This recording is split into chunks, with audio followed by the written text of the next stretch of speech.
Today we're gonna talk about the movie Deadpool। ये movie वैसे तो एक्समैन फ्रेंचाइजी के अंदर ही आती है, लेकिन इस मूवी में दिखाए गए इवेंट्स बिल्कुल भी एक्समैन की सीरीज के साथ में कनेक्ट होते हुए नहीं दिखाए गए हैं। तो आप सभी के लिए गुड न्यूज है, अगर आप एक्समैन की सीरीज को स्टार्ट टू एंड देखना चाहते हैं तो पूरा आप इसे कंटिन्यू देख सकते हैं और डेडपूल को एंड के लिए रख सकते हैं। ये मूवी 2016 में आई थी और साथ ही इस मूवी में दिखाए जाने वाले इवेंट्स भी 2016 में ही बीते हैं। ये कहानी है डेडपूल की, जो कि एक ऐसा सुपर हीरो है जो काफी फनी, काफी इंटरेस्टिंग और साथ ही काफी सारी एबिलिटीज से जुड़ा है, जिसके अंदर शामिल है super human strength, super fastness, immortality और साथ ही काफी ज्यादा ह्यूमर। और फाइनली आप सभी की रिक्वेस्ट को फुलफिल करते हुए मैं लेकर आ गया हूँ आपके लिए एक awesome blossom video Deadpool. So without wasting time चलिए आते हैं इस कहानी की मेन स्टोरी लाइन की तरफ। यहाँ हमें डेडपूल एक टैक्सी में बैठा दिखाया जाता है, जिसको ड्राइव कर रहा होता है एक इंडियन ड्राइवर, जिसका नाम होता है दोपिंदर। पीछे बैठा डेडपूल बैठे बैठे बोर हो जाता है, तो वो फ्रंट सीट पर आकर दोपिंदर के पास में बैठ जाता है। तब दोपिंदर पूछता है कि आप ये लाल सूट क्यों पहनते हैं, क्या आज कोई क्रिसमस है? तब डेडपूल कहता है कि नहीं मेरे दोस्त, ये मैंने किसी खास काम से पहना है, जिसके लिए मैंने काफी वक्त इंतजार किया है, और वो है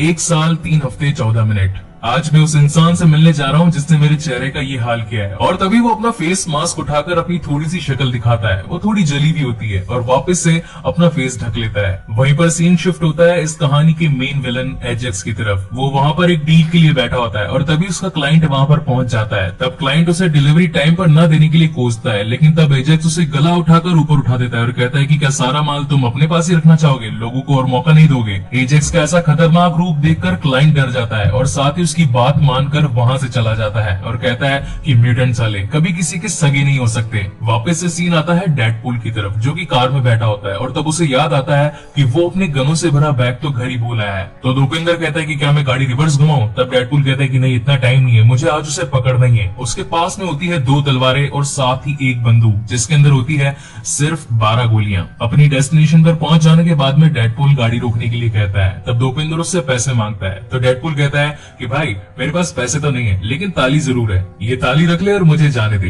डेडपूल वहीं ब्रिज पर बैठ जाता है और एक ड्राइंग बनाने लगता है, वो किस तरीके से अपने दुश्मन को मारेगा। और तभी वहां पर उसके दुश्मनों की गाड़ियां आते हुए नजर आती है, और तभी डेडपूल एक हीरो एंट्री की तरह वहां से जंप मार देता है और सीधा पहुंच जाता है अपने दुश्मन की कार में, और वहां मौजूद सभी लोगों को जान से मारने लगता है। और यहीं पर शुरुआत होती है इस मूवी की सबसे एपिक फाइट की, जिसके अंदर होती है डेडपूल के पास में सिर्फ 12 गोलियां, और वो एक एक करके अपने दुश्मन को चुन चुन कर मारने लगता है। यहाँ पर दुश्मन के साथ ही डेडपूल का जमकर मुकाबला करने की कोशिश करते हैं, उस पर गोलियों से वार करते हैं, लेकिन डेडपूल का उन पर कुछ भी असर नहीं होता, क्योंकि उसके पास में होती है सुपर हीलिंग पावर। जब भी उसे कोई गोली लगती तो वो अपने शरीर को फिर से हील कर लेता और साथ ही वापस से एकदम ठीक होकर उन्हीं पर पलटवार कर देता।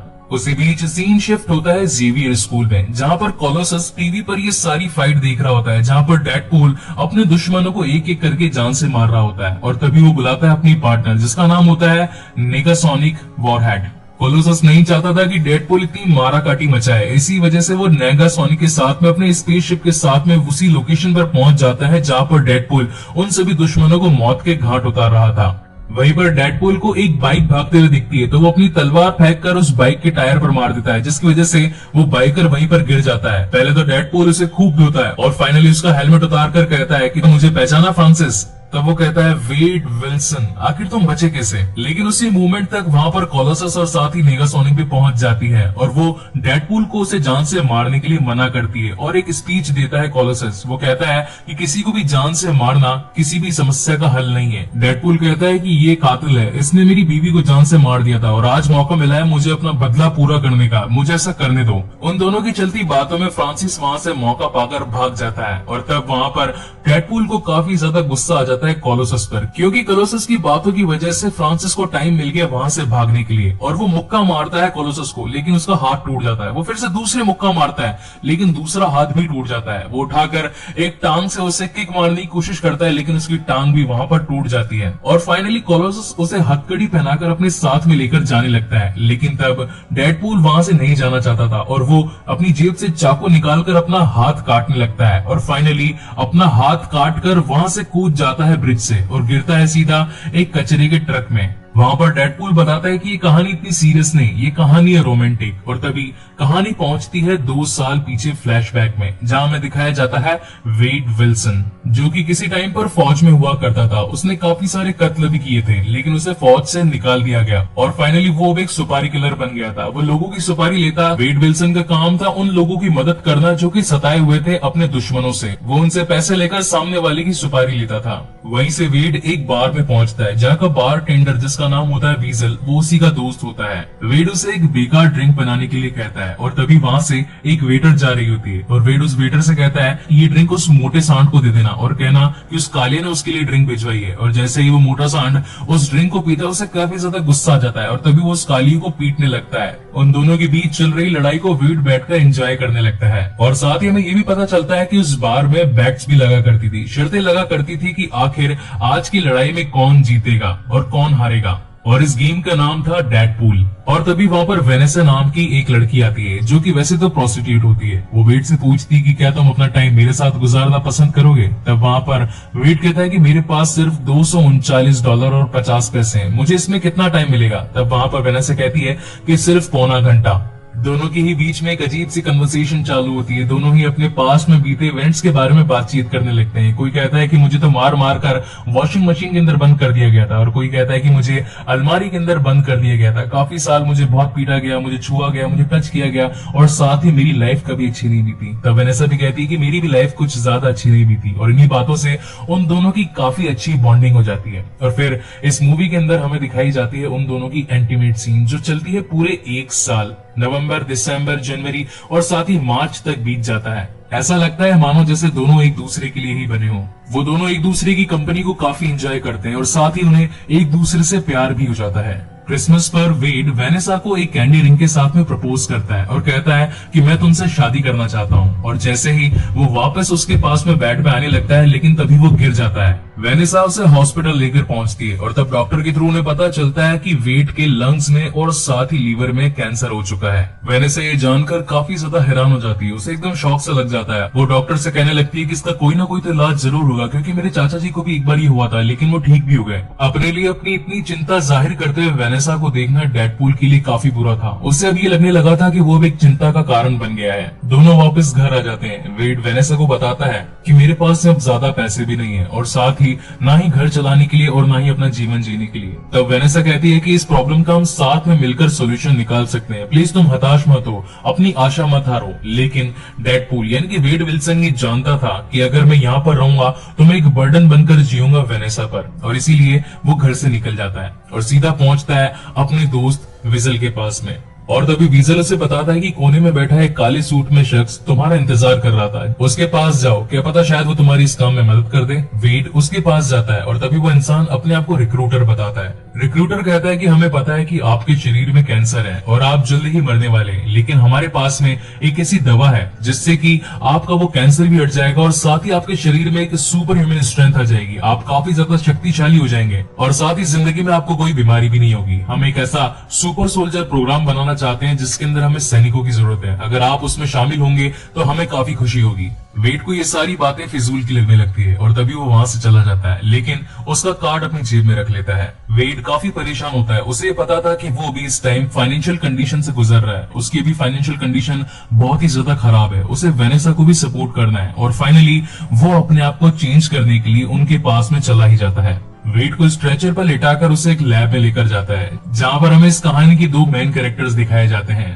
एंजल डस्ट और साथ ही एजेक्स। एंजल डस्ट स्ट्रेचर पर पड़े वेड विल्सन को पट्टों की मदद से बांध देती है और वहीं पर एजेक्स उसके नसों के अंदर एक इंजेक्शन इंजेक्ट करता है, जिसमें वो बताता है कि हम तुम्हारी बॉडी के अंदर म्यूटेंट जीन इंजेक्ट कर रहे हैं, इससे तुम्हारा कैंसर हट जाएगा और साथ ही तुम्हारे शरीर के अंदर काफी ज्यादा एबिलिटीज आ जाएगी। एजेक्स बताता है कि म्यूटेंट पावर हर किसी में नहीं आ पाती, कभी कभार ये एक्सपेरिमेंट फेल भी हो जाते हैं, लेकिन इस एक्सपेरिमेंट को पूरी तरीके से सक्सेसफुल बनाने के लिए हमें उसके शरीर को काफी दर्द देना पड़ता है, हमें प्रोजेक्ट को उसके दर्द की अंतिम सीमा तक ले जाना पड़ता है। उसके लिए एजेक्स उसे कई बार मारता है, साथ ही उसे इलेक्ट्रिक शॉक देता है, उसे बर्फ के पानी में भी सुला देता है, जिससे कि उसके शरीर को असीम दर्द हो। और एक मोमेंट ऐसा है जब वो अपने शरीर की हीलिंग पावर जनरेट करने के लिए अपने म्यूटेंट जीन्स को एक्टिवेट कर दे और फाइनली फाइनली एक म्यूटेंट बन जाए, लेकिन ऐसा हो नहीं पा रहा था। अगले सीन में हमें दिखाया जाता है कि वेड अपने पास ही पड़े एक पेशेंट के साथ में बातें करने लगता है। तब वहां पर वो उसे बताता है कि ये लोग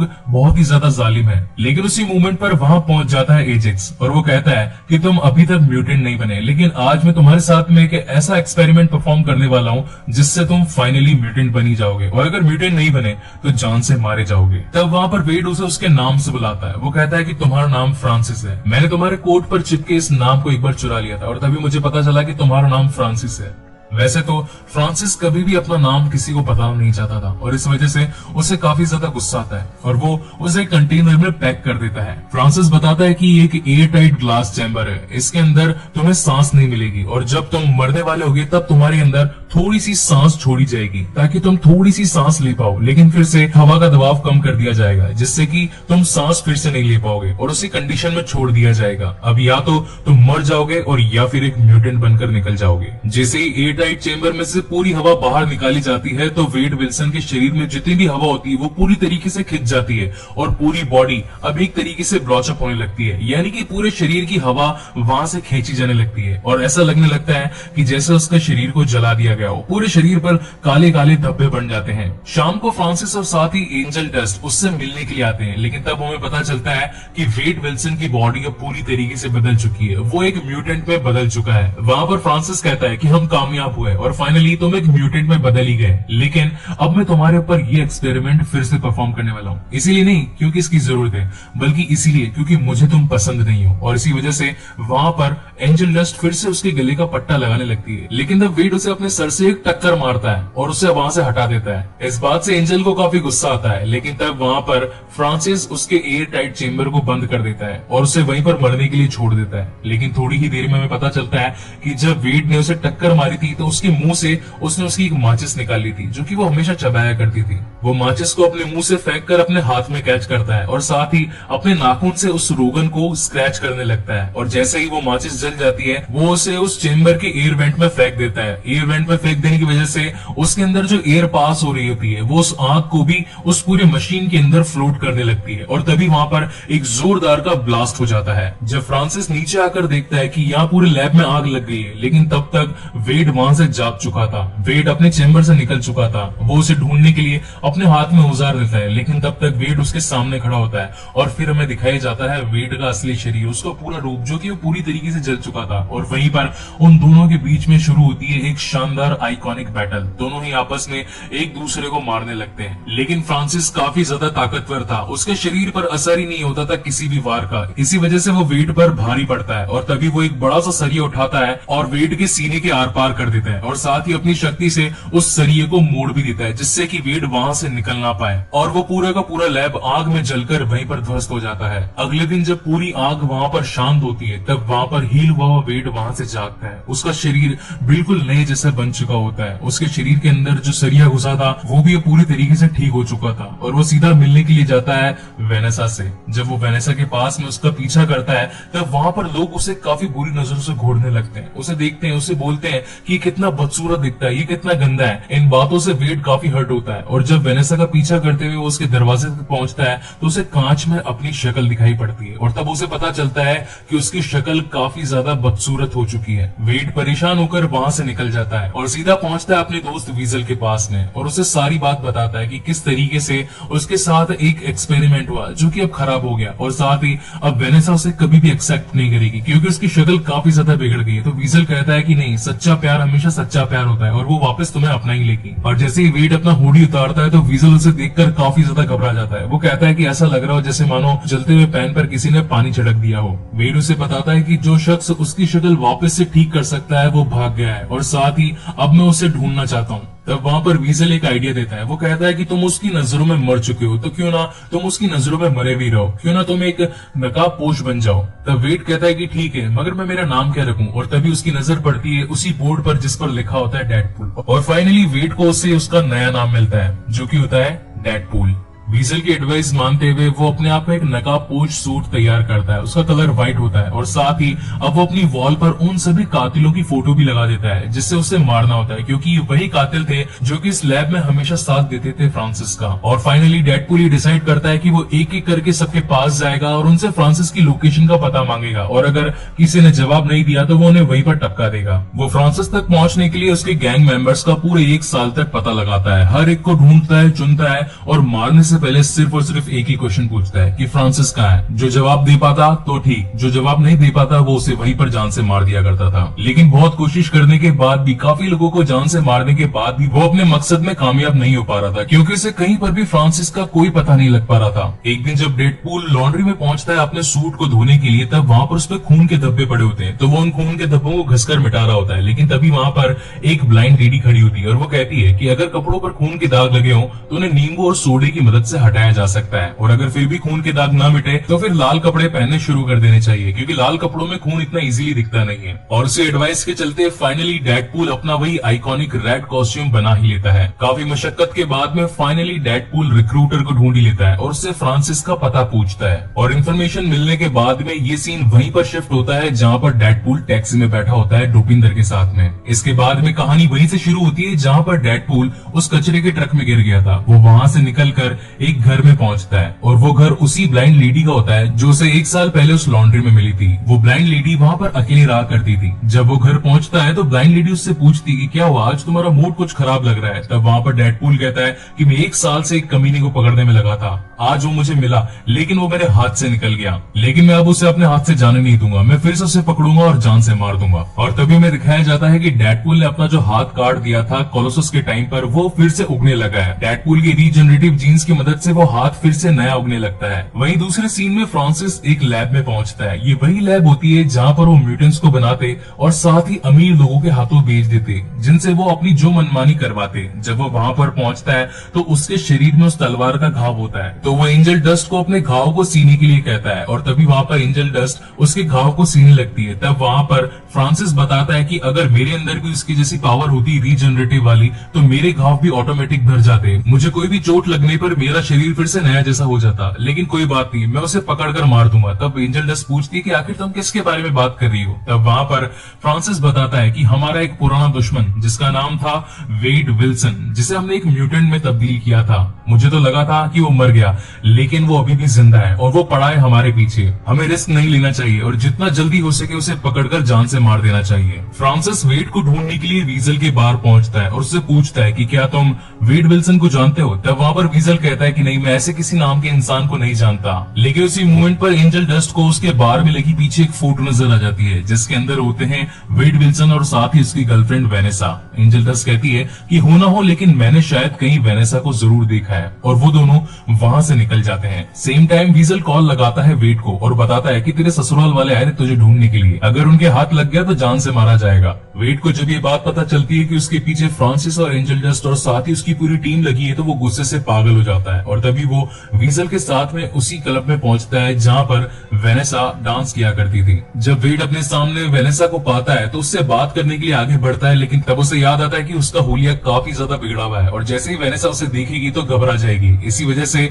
वेड वहां से निकल जाता है और वॉशरूम में चला जाता है और अपने आप की हिम्मत जुटाने लगता है कि उसे वेनेसा से बात करनी ही पड़ेगी, उसे सच बताना ही पड़ेगा कि आखिर उसके साथ में क्या बीता। वहीं दूसरी ओर वेनेसा के पास में एक आदमी आता है और कहता है कि होटल के बाहर तुम्हारा कोई इंतजार कर रहा है, हो सकता है वो शायद तुम्हारा बॉयफ्रेंड हो। और उसी मोमेंट पर वेनेसा वहां से बाहर निकल जाती है। उसे लगता है कि वेड फिर से आ गया है उससे मिलने के लिए और वो उसकी उम्मीद में उसके पास मिलने जाती है, लेकिन तब हमें पता चलता है कि वो वेड नहीं बल्कि फ्रांसिस आया होता है वेनेसा को उठाने के लिए। वॉशरूम से जैसे ही वेड वापस आता है तो वो वीजल से पूछता है कि क्या तुमने वेनेसा को देखा। तब वो कहता है कि वेनेसा जस्ट अभी यहाँ से बाहर निकली थी, लेकिन जब तक वेड वहां पर पहुंचता फ्रांसिस के लोग वेनेसा को लेकर वहां से निकल चुके थे। इस बात से वेड काफी बौखला जाता है और गुस्से में अपने घर आता है और घर की चीजों पर अपना गुस्सा उतारने लगता है, लेकिन तभी उसे वेनेसा के नंबर से एक मैसेज आता है और वो फ्रांसिस ने भेजा होता है। फ्रांसिस उसे 12 बजे एक लोकेशन पर मिलने के लिए बुलाता है। अब क्योंकि वेड पहले एक फौज में था तो उसके पास काफी सारे हथियार होते हैं, तो वो सभी हथियारों को एक बैग में डालने लगता है और साथ ही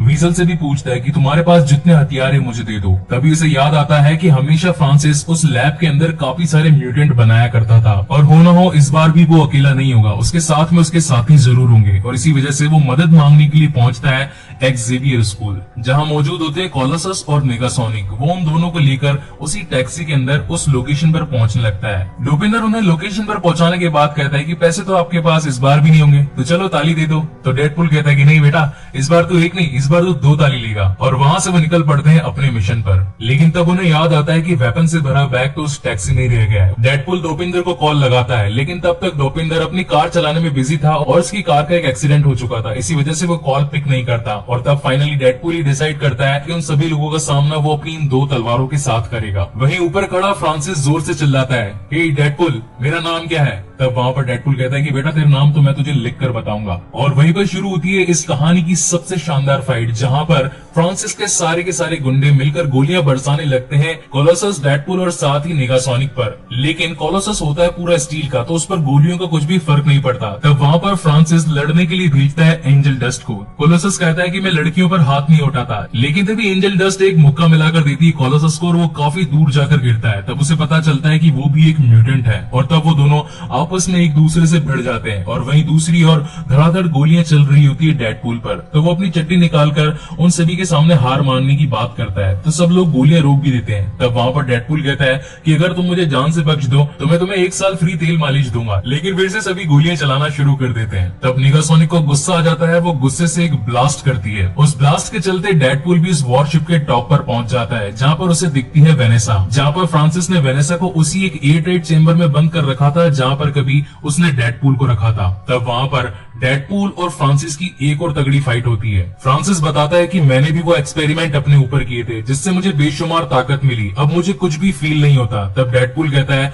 कि इस बार तुम्हें फील जरूर होगा और उन दोनों के बीच में बहुत ही शानदार आइकॉनिक फाइट बैटल हमें दिखाया जाता है। वहीं दूसरी ओर फाइट चल रही होती है एंजल डस्ट और कोलोसस के बीच में, लेकिन वहां पर एंजल डस्ट कोलोसस पर भारी पड़ती है और एक बड़ा सा लोहे का तार लेकर उसका गला घोटने लगती है। लेकिन तभी वहां पर नेगासोनिक एक बहुत ही जोर का ब्लास्ट करती है, जिसकी वजह से उस धमाके से वो पूरा का पूरा वॉरशिप अब नीचे गिरने लगता है। फ्रांसिस और डेडपूल की लड़ाई में हम देखते हैं कि फ्रांसिस उस पर भारी पड़ने लगता है। उस बीच तक वहां पर वेनेसा अपना एयरटाइट चेंबर खोलकर एक तलवार लेकर सीधा फ्रांसिस पर वार कर देती है। लेकिन जब वो वॉरशिप पूरी तरीके से गिरने लगता है तब डेडपूल फिर से उसे उसी एयरटाइट चेंबर में डाल देता है और कहता है कि मुझ पर विश्वास रखो। और जब पूरा वॉरशिप नीचे गिरता है तो उसी बीच हम देखते हैं कि फ्रांसिस एक कंटेनर से टकराकर जख्मी होकर गिर जाता है और वहीं पर वो पूरा एयरटाइट चेंबर और साथ ही डेडपूल भी जमीन पर गिर जाते हैं। लेकिन तभी वहां पर कोलोसस आता है और वेनेसा को बचा लेता है। तभी वहां पर डेडपूल भी खड़ा हो जाता है, लेकिन उसी मोमेंट पर डेडपूल से लड़ने के लिए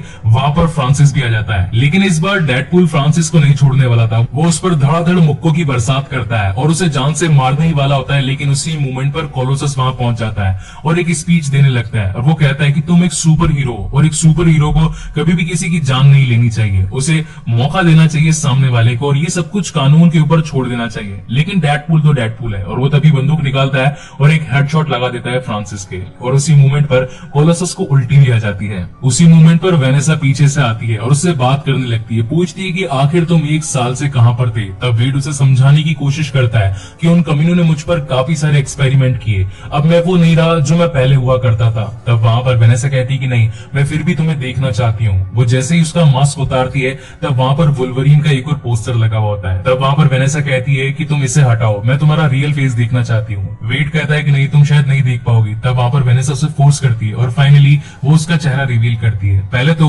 वेनेसा को काफी अजीब सा लगता है, लेकिन तब वो कहती है कि मैं इसके लिए यूज्ड टू हो जाऊंगी, कोई बात नहीं, मेरा प्यार तुम्हारे लिए अभी भी वैसा ही है जैसा पहले कभी हुआ करता था। और फाइनली उन दोनों के बीच में एक हग होता है और फाइनली वो दोनों फिर से एक हो जाते हैं। वहां खड़े कोलोसस और साथ ही नेगासोनिक वो सभी चीजें देख रहे होते हैं। लेकिन तब डेडपूल कहता है कि अरे पतरे, ए छोटी, तुम अभी तक यहीं पर खड़े हो, चलो जाओ यहाँ से, मूवी यहाँ पर खत्म हुई, निकलो यहाँ से। और फाइनली एपिक मूवी यहाँ पर खत्म होती है। इस मूवी के पोस्ट क्रेडिट सीन में हमें दिखाया जाता है डेडपूल, जो कहता है कि इस मूवी का एक पार्ट और आने वाला है जिसके अंदर आएगा केबल, जो कि हो सकता है कि कोई दमदार एक्टर ही उसकी एक्टिंग करेगा। और फाइनली ये मूवी यहीं पर खत्म होती है। सो गाइस, आपको ये वीडियो कैसा लगा प्लीज मुझे लाइक और कमेंट करके जरूर बताएं। अगर आपको मेरे वीडियोस अच्छे लगते हो तो प्लीज इसे लाइक करें, कमेंट करें, शेयर करें और जितना हो सके अपने दोस्तों और फैमिली रिलेटिव्स के साथ में जरूर शेयर करें। इसके बाद में मैं डेडपूल पार्ट 2 आपके सामने जल्द ही लेकर आने वाला हूं। So again guys, thank you so much for watching this video. मिलते हैं अगले वीडियो में।